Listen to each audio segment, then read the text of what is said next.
Welcome to Loop TV. I'm your host, Gene Munster, along with Loop's own Doug Clinton, joining us on a topic that I think, Doug, you and I are uniquely qualified to talk about, which is the feud between Apple and Facebook.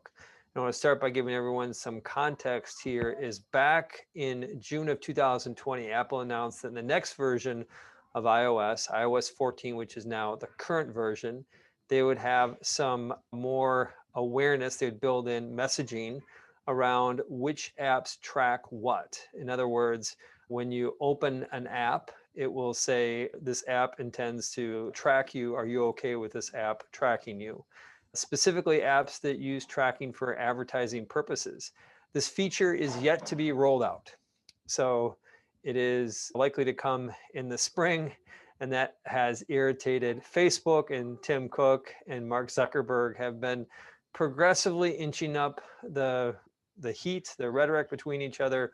And I want to try to make some sense about what it ultimately means and why are we talking so much about this? Why is it capturing all these headlines?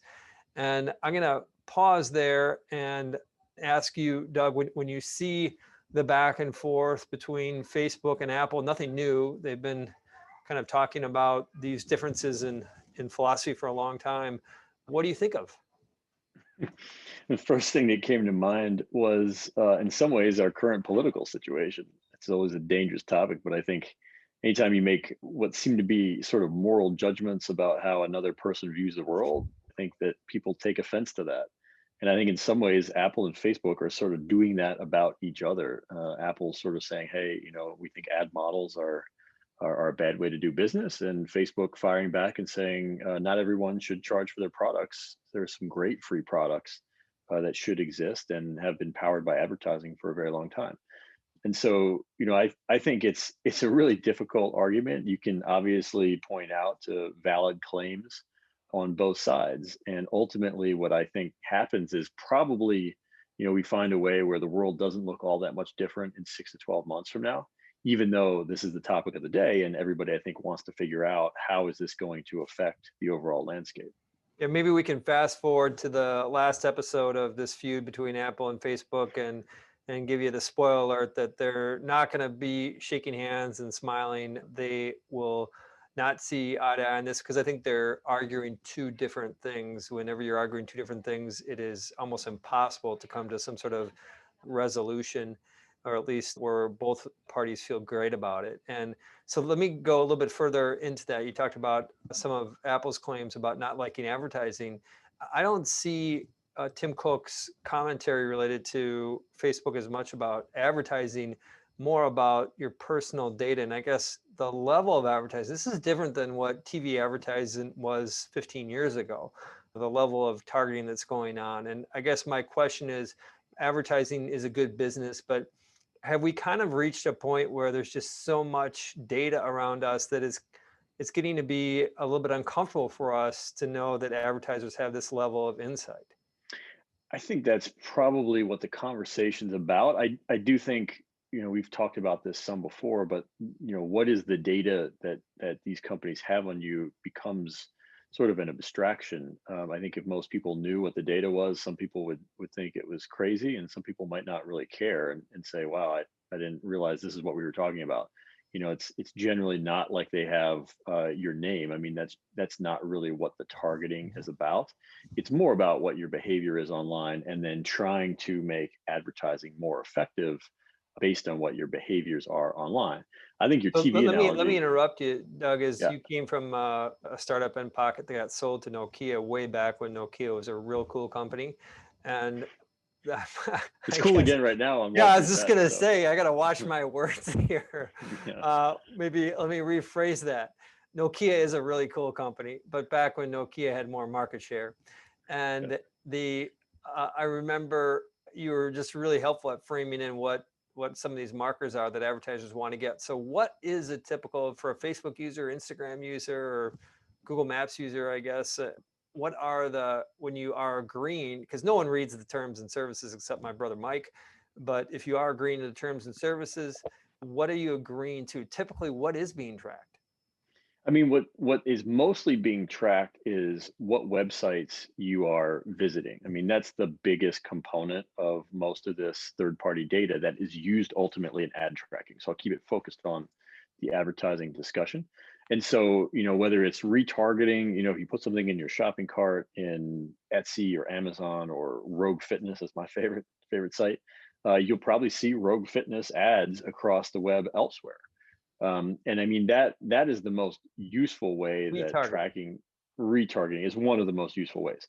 Obviously other behavioral profiles about, understanding or guessing your gender, your age, if you have kids, if you're in market for a car, there's all these things that advertisers are trying to figure out just based on your behavior on the web to target you ads. So And at does the end of does the day, retargeting work within an app? For example, I'm in Instagram and I've been out bouncing around looking for Rogue Fitness, looking for dumbbells. And am I in Instagram? Am I going to start to see those pieces fit together? that's sort of what's at issue with Apple right now is today, at least in theory, third-party data, things that you're doing, on the web or elsewhere on your phone can be used as part of like an ad targeting program. With Apple's new policy, really what's at stake is that Apple wants to shut down essentially the leveraging of that kind of third-party data. So if you went to Rogue Fitness, you put something in your cart, and then you come to Instagram, they want to kind of separate the silos there. So anything you do on Instagram, first-party data that Instagram has about you, that's fair game. But pulling in stuff from third-party websites, that's really what Apple is blocking with this IDFA change. Okay. So let's move forward here. And Facebook takes an issue with this. And I'm going to frame in what's at stake for Facebook is that they have a third party ad site essentially where third people, if we had a company, we could just go and directly buy ads on their ad network. It's somewhere between 4 and 7% of Facebook's revenue. On the most recent Facebook earnings call, Apple was mentioned more than 12 times. And as Mark Zuckerberg highlighted that the biggest competitor to Facebook was Messenger.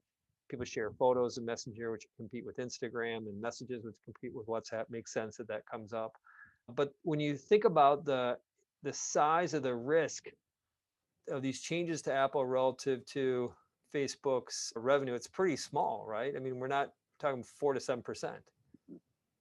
That's right. Yeah, I think it's more about the way Apple, I think, is framing and probably even just talking about the advertising business in general. I think Facebook's kind of taking exception to it. And it feels like they're playing the kind of antitrust game with Apple.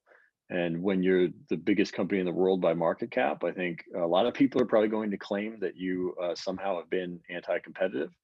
In Facebook's case, I think they're taking exception, whether it's valid or not, to the reality that iMessage is pre-installed on iPhone. Facebook has, multiple messaging platforms, but Messenger is probably their big one. WhatsApp is the other one.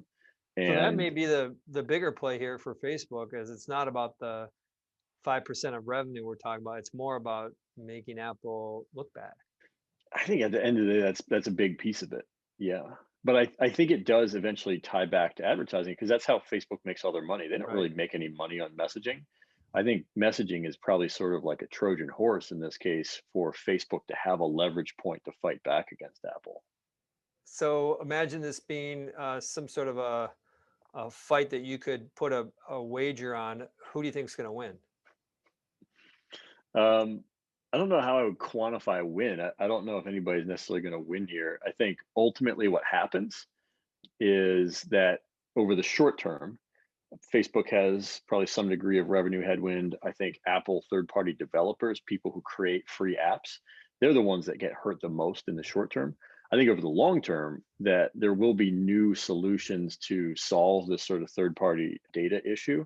Google is working on one right now. It's called a federated learning of cohorts, a flock, which is sort of like a cookie alternative that basically it takes out the sort of privacy issues, but still lets advertisers track people based on assumed behaviors instead of specific behaviors. And so, I think at the end of the day, whether it takes 6 months or 12 months to implement, whether it's this flock concept from Google or whether it's something Apple or somebody else develops, I think the world probably looks very similar to how it does now, but with a little bit more privacy built into it. I know one thing about joining Loop TV, you can always get up to speed on the latest in tech. You can also expand your horizons. And I just learned something new here, what a flock is. And I'm going to have to check the box that I do indeed learn something new every day. Thanks again to you, Doug. On behalf of Doug, Gene, and Loop TV, bye for now.